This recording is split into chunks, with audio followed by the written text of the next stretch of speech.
अक्सर ऐसा होता है कि भूतिया कहानियों के पीछे कोई बहुत गहरा इंसानी सच छिपा होता है। तो आज चलिए पूनपुर गांव की उसी डरावनी हवेली की कहानी में उतरते हैं और देखते हैं कि उस डर के पीछे कौन सी दिल दहला देने वाली हकीकत दबी हुई है। ये कांपते हुए शब्द हैं उस गांव वाले के जो अभी अभी उस बदनाम हवेली से जान बचाकर भागा है। और यहीं से उस खौफ की कहानी शुरू होती है जिसने पूरे गांव को जकड़ रखा था। तो चलिए इस कहानी के अंदर चलते हैं। तो कहानी का जो सेंटर पॉइंट है वो है एक हवेली, जितनी पुरानी उतनी ही डरावनी। और ये सिर्फ कोई ईंट पत्थर की इमारत नहीं थी, ये गांव वालों के लिए एक जीता जागता खौफ थी। सोचिए, एक बहुत ही खूबसूरत शांत सा गांव है पूनपुर, लेकिन इस शांति पर ना एक परछाई है पुरानी हवेली की। लोगों का तो पक्का मानना था कि वहां कोई रहता है, कोई रहस्यमयी बूढ़ी औरत। अब वो इंसान है या कुछ और, ये कोई नहीं जानता था। अच्छा, तो कहानी शुरू कैसे होती है? होता ये है कि दो गांव वाले हैं, रामू और स्वामी। वो बेचारे जोर की ओलावृष्टि में फंस जाते हैं। बचने के लिए कहाँ जाएं? तो वो उसी हवेली में घुस जाते हैं।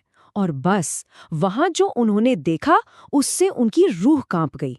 एक कोने में सफेद बालों वाली एक औरत बैठी कुछ बड़बड़ा रही थी। उसको देखते ही वो ऐसे भागे कि पीछे मुड़कर भी नहीं देखा। लेकिन अब कहानी में एक जबरदस्त मोड़ आने वाला था। डर की जगह अब एक और बहुत ताकतवर चीज लेने वाली थी, और वो थी लालच। तभी गांव में एंट्री होती है 4 नए लोगों की, राजीव, रिया, रमन और प्रेम।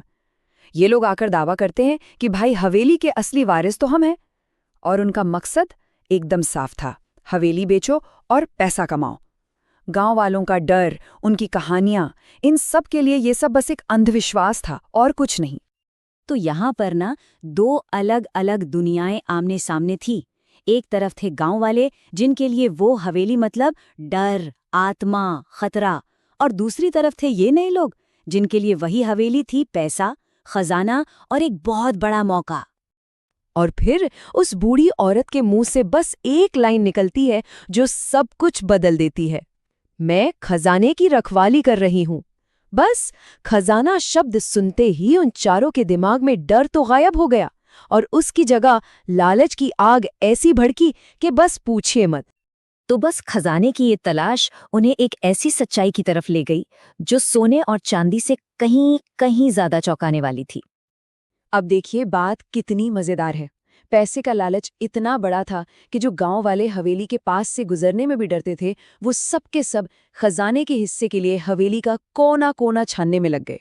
लेकिन घंटों की मशक्कत के बाद भी हाथ कुछ नहीं लगा, सब खाली। फिर अचानक एक गांव वाले की नजर छत के एक टूटे हुए हिस्से पर पड़ी। सबने मिलकर मलबा हटाया तो नीचे एक पत्थर का स्लैब मिला, और उसे हटाते ही एक गुप्त रास्ता खुला जो सीधे एक अंधेरे सीलन भरे तहखाने में जा रहा था। और उस तहखाने के अंदर उन्हें वो चीज मिली जिसकी तलाश थी, एक बहुत पुराना भारी सा लोहे का संदूक। अब सबकी सांसें मानो अटक सी गईं। गांव वाले, वो 4 अजनबी, सबकी नजरें उस संदूक पर थीं। क्या था आखिर उसके अंदर? क्या सच में सोना चांदी था या कुछ और ही कहानी थी? और जैसे ही वो संदूक खुला, सबके होश उड़ गए। अंदर कोई सोना चांदी, कोई खजाना नहीं था।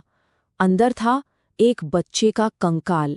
वो खजाना जिसकी वो बूढ़ी औरत रखवाली कर रही थी, वो ये था। और यहीं से कहानी की आखिरी और सबसे दर्दनाक परत खुलती है। अब पता चलने वाला था कि उस भूत और उस खजाने के पीछे की असली, दिल को चीर देने वाली कहानी क्या थी। वो डरावनी सी दिखने वाली बूढ़ी औरत, असल में उसका नाम गौरी था। एक वक्त था जब वो इसी हवेली की एक हंसती खेलती बहू थी। लेकिन फिर एक ऐसी त्रासदी हुई जिसने उसकी पूरी दुनिया ही उजाड़ कर रख दी। तो हुआ ये था, गौरी की भयानक कहानी कुछ ऐसी है। बेटे की चाहत में उसके ही पति ने अपनी नवजात बेटी की बलि दे दी। जब गौरी को ये सच्चाई पता चली तो उसके अंदर की माँ का दर्द एक बदले की आग में बदल गया।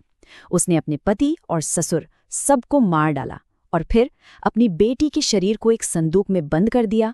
उसे ही अपना अनमोल खजाना मानकर सालों साल उसकी रखवाली करती रही।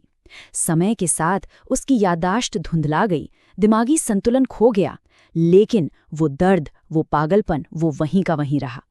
जब ये सच सबके सामने आया तो कहानी का अंत न्याय और एक ऐसी उम्मीद के साथ हुआ जिसने ना सिर्फ उस हवेली को बल्कि पूरे समुदाय को बदल कर रख दिया। कहानी के आखिर में उन 4 नए लोगों का भी पर्दाफाश हो गया। पता चला कि वो कोई वारिस नहीं थे, बल्कि धोखेबाज थे जो हवेली पर गैर कानूनी कब्जा करना चाहते थे। पुलिस आई और उनका झूठ पकड़ में आ गया। चारों गिरफ्तार हो गए। इस सच के सामने आने के बाद गांव वालों ने जो किया वो सच में कमाल था। उन्होंने उस मासूम बच्ची का पूरे विधि विधान से अंतिम संस्कार किया, गौरी को इलाज के लिए एक अच्छी जगह भेजा, और सबसे बड़ी बात, उन्होंने फैसला किया कि डर की इस निशानी को अब उम्मीद की एक जगह बनाया जाएगा। और इस तरह वो डरावनी हवेली बन गई गौरी कन्या विद्यालय, एक ऐसी जगह जो एक माँ के बेइंतहा दुख और एक बेटी की दर्दनाक मौत की गवाह थी। अब वहाँ सैकड़ों बेटियों की खिलखिलाहट गूंजती है। एक भूतिया कहानी एक माँ के अनमोल खजाने की याद में एक खूबसूरत विरासत बन गई।